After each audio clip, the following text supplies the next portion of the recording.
That's right, I forgot. You have it ready? Oh, he's here. Okay, what do you got for me? Yeah. Strangers on a Train. Uh-huh. Talk soon. This one's gonna be good.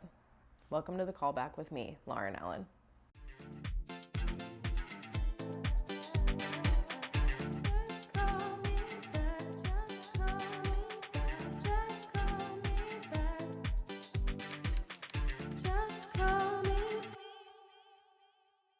I don't think you're ready for this journey. I don't think you're ready for this journey. I don't think you're ready for this. I'm about to boom delicious for you, babe. Hi. Hi. I'm back. I'm here. Let's focus, Lauren. Today, we're doing Strangers on a Train, directed by Alfred Hitchcock, the GOAT. This is the first of the audience choice. There's a couple things to know about Alfred Hitchcock. First of all, he's British. Second of all, he's one of the most influential filmmakers, like, ever. Lord, master of suspense. He started out as a title card designer. So, you know, all of the title sequences, that's this guy. Over the next 7 years, he worked his way up and he ended up directing his first film. The next year was really when he started gaining traction, and then from then on, he really laid the groundwork for the genre of thriller that we now come to know and love. He directed over 50 films in his lifetime. There are so many people who attribute their influence or their style to things that he did. Another thing that I personally love, because I want to do this in my own films, is that he cameos in all of his movies. Like, he loves film so much, he's like, wait, but I want to be in this thing that I made. And yeah, I feel the same way. Now to the movie. Strangers on a Train, more like strangers on a train, more like strangers who get confused. Strangers on a Train, more like strangers on a train, more like strangers who betray. So stupid. Basically, this movie is about these two guys who meet on a train. One of them is like, hey, wouldn't it be so hype if we, killed the people who are ruining our lives because then nobody could track it to us? and the other guy's like, Haha, yeah, that's crazy. the main guy ends up going to actually go through with it. The other guy's like, Oh, what? so with that in mind, here are some of the things about the production of this film. He first bought the rights of the book for $7,500, which was kind of a steal. They were very intentional about leaving his name out of the negotiations so that they could get a lower price. So Raymond Chandler, the guy who co-wrote Double Indemnity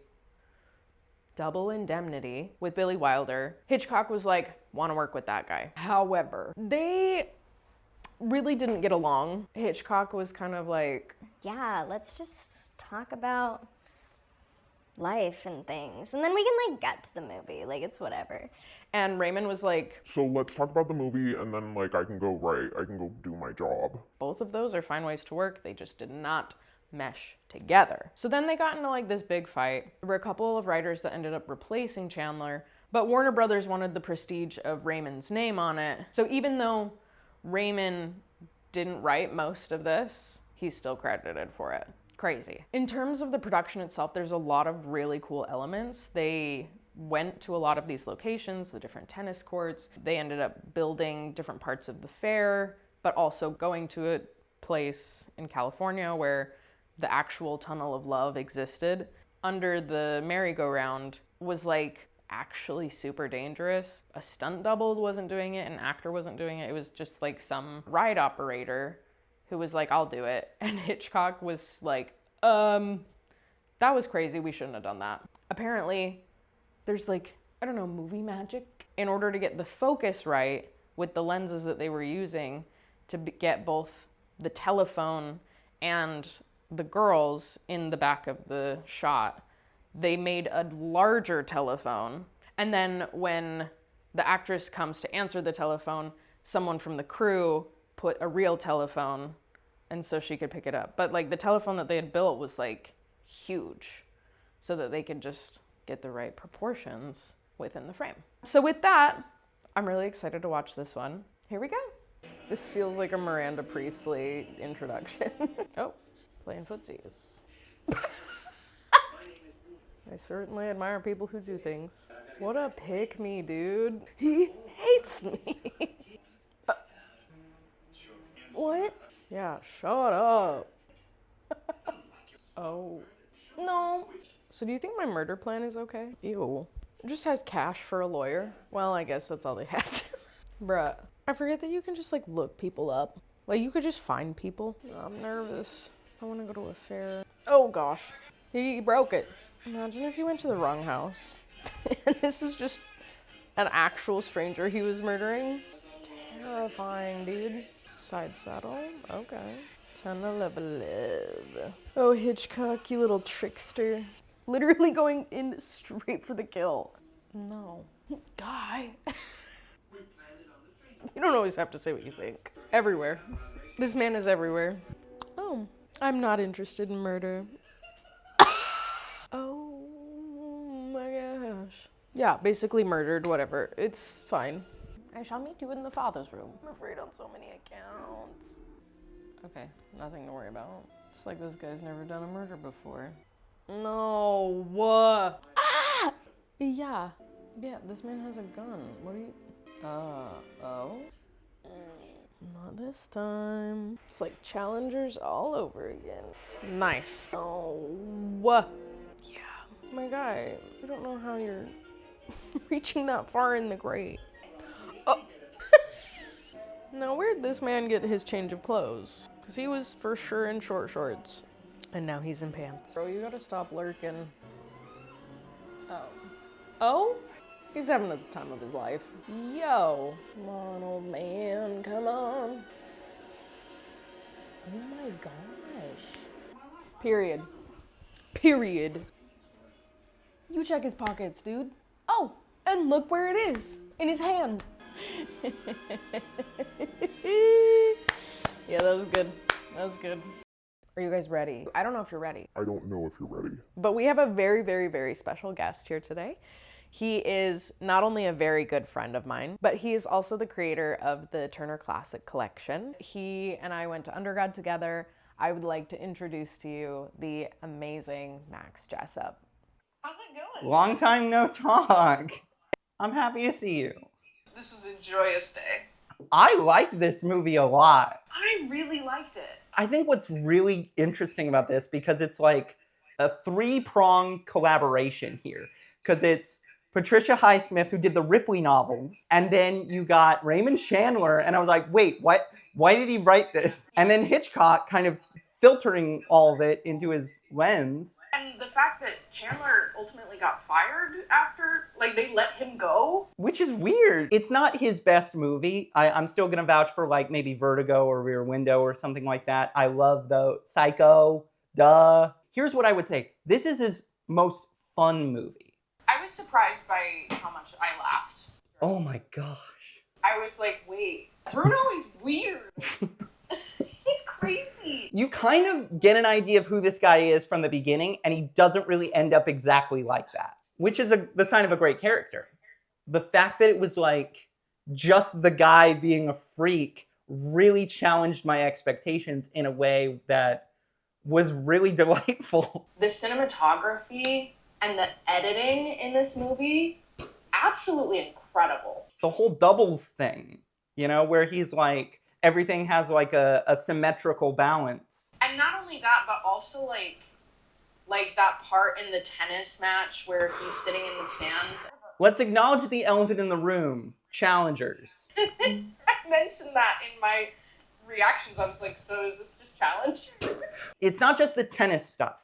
The themes of Challengers are about being impulsive in youth and like or just like having these impulsive thoughts and all this stuff. Everyone kind of has like a different perspective on what it means to do good and bad.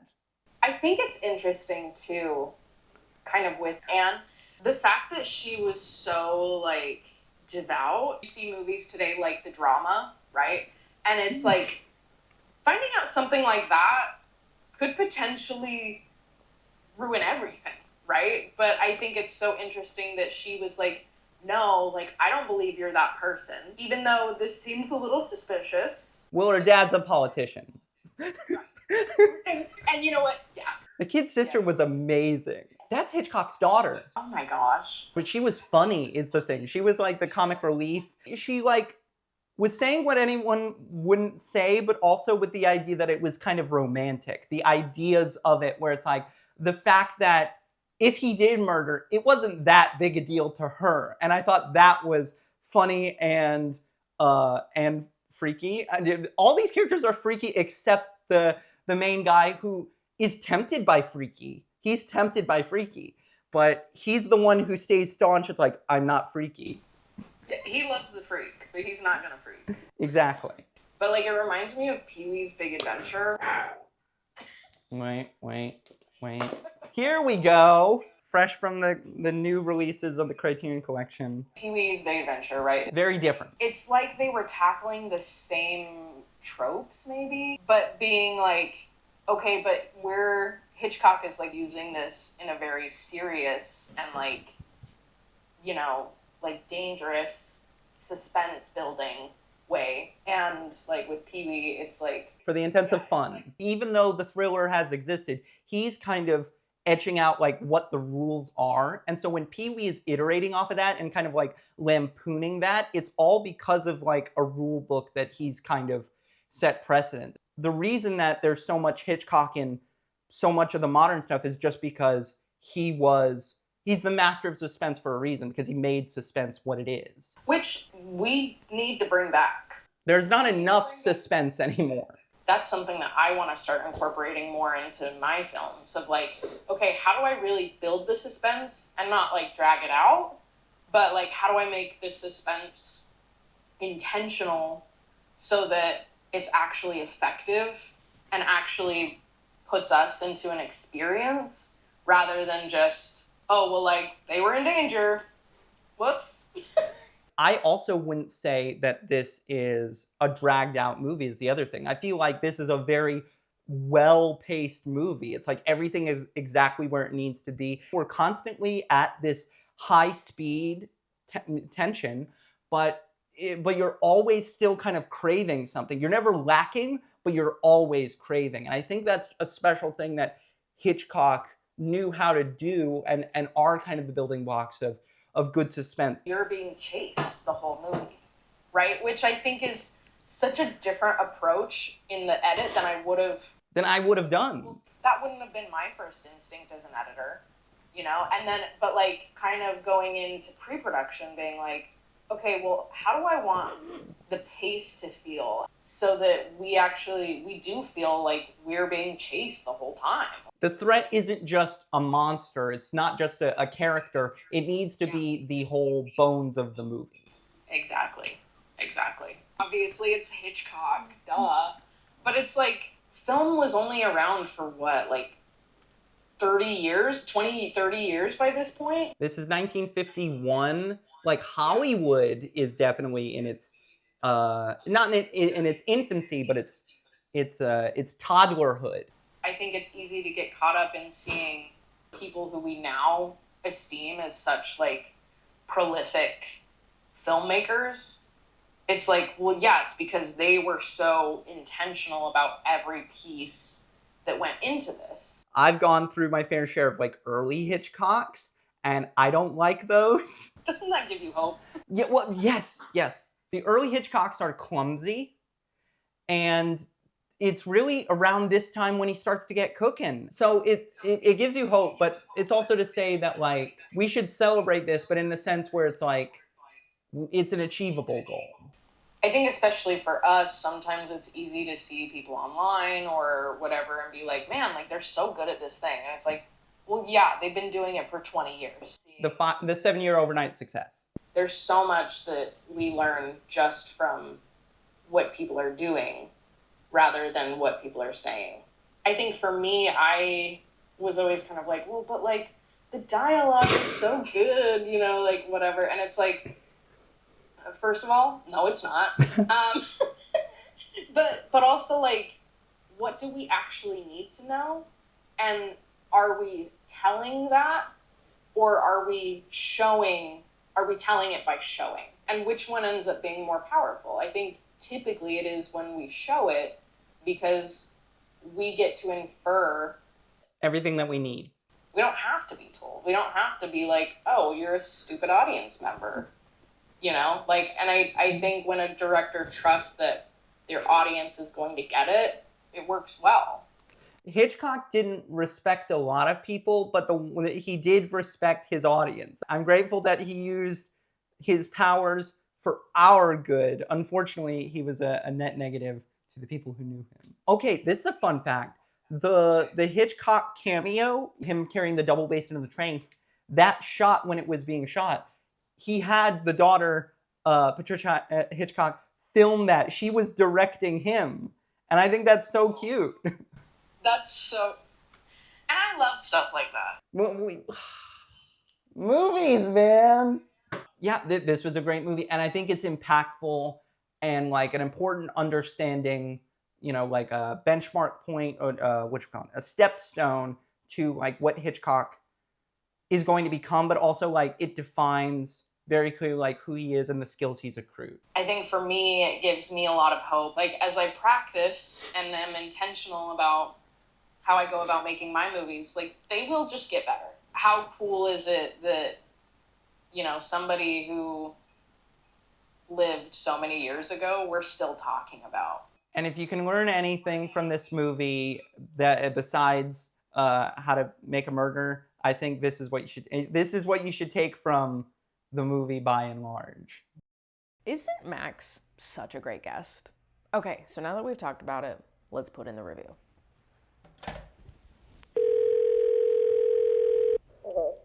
Hey. Yeah. Okay, so this movie was awesome. I see why Alfred Hitchcock is a big deal. What I loved most about this movie is just the increasing suspense. Like, you know right from the beginning where we're going, but you just don't know how we're getting there. You just kind of feel awful the whole time, but in a really good way. Bring that back. Being so invested in a movie and in a story that you're just on the edge of your seat. Honestly, there weren't many things that I would complain about in this movie. It is interesting how men are portrayed in this time period, especially the boys that were with the wife. They were so oblivious that was a little bit unbelievable for me, that they wouldn't see this guy, especially after how much she was paying attention. Audiences generally would be paying more attention to those kind of details. And maybe back then it just, you know, people could kind of trust each other a bit more. I don't know. That's kind of where I'm at on that. But honestly, I really, really love this movie. Yes, I'll see you later. Bye. Okay. We're finally to the Oscar winner. Okay, thanks. Okay. Bye. See you next time.